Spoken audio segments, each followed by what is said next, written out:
Diesel वाहनों पर जो 10% एडिशनल जीएसटी की सिफारिश की बात कही, उससे पहले इन स्टॉक्स पर रिएक्शन आया, उसके बाद उस पर क्लैरिटी भी आई। इसी कड़ी में हमने कुछ लार्ज ऑटो कंपनी से बात करने की कोशिश की, जिसमें से एक अशोक लेलैंड भी है कि अगर 10% का एडिशनल जीएसटी लगने पर, हालांकि सफाई आई, लेकिन उनका इस पूरे मैटर पर रिएक्शन क्या है, इस प्रस्ताव पर, इस मामले पर अशोक लेलैंड के सीईओ शेनु अग्रवाल से जब खास बातचीत की तो आइए उन्होंने क्या कहा। देखिए, मेरा मानना है गडकरी जी ने आज, क्योंकि बहुत बड़ा सभा थी आज, श्याम का 63rd कन्वेंशन चल रहा है, तो बहुत सारे लोग आए हुए थे ऑटोमोटिव सेक्टर के। I think Gadkari ji was just being provocative. वो लोगों को बता रहे थे कि हमें डीजल और पेट्रोल की तरफ ध्यान कम करके हमें ऑल्टरनेटिव फ्यूल्स की तरफ ज़्यादा सोचना चाहिए। जहाँ तक टैक्स का सवाल है, हमें मालूम ही है कि गवर्नमेंट का फोकस टैक्स बढ़ाने पर नहीं है बल्कि इंसेंटिव्स देने पर है, जबकि इलेक्ट्रिफिकेशन या हाइड्रोजन की बात आती है, और गवर्नमेंट ने ऐसा किया भी है पिछले कुछ सालों में। आई थिंक गडकरी जी का मतलब वही था कि जरा हम तेज़ी से, जितना स्पीड से हम लोग आगे बढ़ रहे हैं उससे ज़्यादा तेज़ी से आगे बढ़ने की ज़रूरत है। और आपकी कंपनी कैसे देखती है इसको? तो आप क्या करने वाले हैं? आप भी डीजल से और अलग जा रहे हैं, तो उसके लिए आपकी योजनाएं क्या हैं आगे जाकर? देखिए, अशोक लेलैंड, मेरा मानना है कि अशोक लेलैंड पहली कंपनी थी कमर्शियल व्हीकल स्पेस में जिसने इस बदलाव को बहुत पहले भांप लिया था।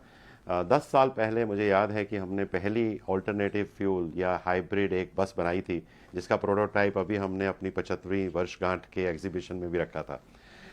अशोक लेलैंड सभी तरह की टेक्नोलॉजीज़ पे काम कर रहा है। जहाँ तक लाइट कमर्शियल व्हीकल्स का सवाल है, हमने हाल ही में गडकरी जी के द्वारा उसका अनवेलिंग किया, इलेक्ट्रिक लाइट कमर्शियल व्हीकल्स का। हम उसको बाज़ार में लेके आएंगे इस साल के आखिरी तिमाही में। जहाँ तक इलेक्ट्रिक बसेस का सवाल है जो पब्लिक ट्रांसपोर्ट के लिए है, वो ऑलरेडी 400 से ज़्यादा बसेस हमारे रोड पर हैं। उसका जो बसेस और एलसीवी का काम है, वो हमने एक नया सब्सिडी बनाया है जिसका नाम है स्विच मोबिलिटी।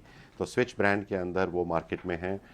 जहाँ तक मीडियम और हैवी ड्यूटी ट्रक्स का काम है, हम लोग इलेक्ट्रिक और हाइड्रोजन दोनों पे काम कर रहे हैं, और साथ में इथेनॉल, मिथेनॉल वगैरह जो बाकी फ्यूल्स हैं उस पर भी काम कर रहे हैं। अशोक लेलैंड का विजन बहुत क्लियर है कि आगे आने वाले समय में ये बदलाव आने वाला है। कितने साल लगेंगे ये कहना मुश्किल है, पर बदलाव आएगा ये पक्का है। इसलिए हमारी जो भी फ्यूचर की इन्वेस्टमेंट्स होंगी वो सब इसी दिशा में होंगी। तो उन्होंने भी क्लियरली यही बात बोला कि कितना समय लगेगा, लेकिन बदलाव दिखता तो है आने वाले समय में। हालांकि क्लैरिटी जरूर आज आ गई, लेकिन गौरांग, क्या ये फूड फॉर थॉट है कि क्योंकि आप देखें तो जो डीजल के कंपोनेंट्स है, स्पेशली एसयूवी सेगमेंट में टाटा मोटर जैसी कंपनियों का बड़ा साइज है, सीवी सेगमेंट में तो दूसरी बड़ी कंपनियों का भी, सीवी पर क्लैरिटी अभी नहीं आई, लेकिन कहीं ना कहीं मार्केट शेयर एसयूवी में अगर इस पूरी न्यूज से आगे चल के स्ट्रेंथ मिलती है तो मारुति के स्टॉक को मिलती है।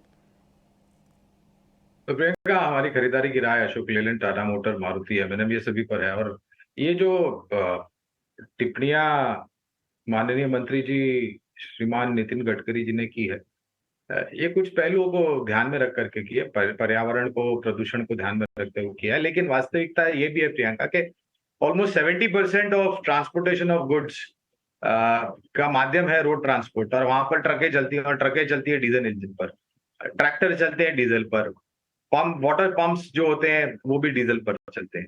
तो आप मतलब परिवर्तन करना चाहते हैं, ये अच्छी बात है, मगर फिर दूसरी तरफ आपको alternative clean and green fuels की जो अवेलेबिलिटी वो भी सुधारनी चाहिए। सीएनजी की डिस्ट्रीब्यूशन जो कि सीमित मात्रा में, उसको बढ़ाना चाहिए with distribution pipeline. Electric vehicles के दाम है जीएसटी के तहत, वहां पर काम करने चाहिए ताकि लोग आकर्षित हो इस सब ऑल्टरनेटिव फ्यूल्स की तरफ। I think it's a good thought process, but इसको कितना अमल में ला सकते हैं और कब ला सकते हैं और किस प्रकार में ला सकते हैं, इसलिए इस पर बहुत बड़ा प्रश्न चिन्ह है। और मेरे ख्याल से इस पर जल्दबाजी नहीं होगी, क्योंकि फिर रोजगार भी बड़ी मात्रा में जुड़ा हुआ है इधर। नहीं, एब्सोल्युटली, बात आप ठीक कह रहे हैं, बहुत सारी चीज़ें इसमें कैवेट लगे हुए हैं, वॉच आउट करना होगा। हालांकि इंडस्ट्री प्रैक्टिसेस आप देखें तो कहीं ना कहीं वैसे ही डीजल इंजन सब कम भी हो रहे हैं।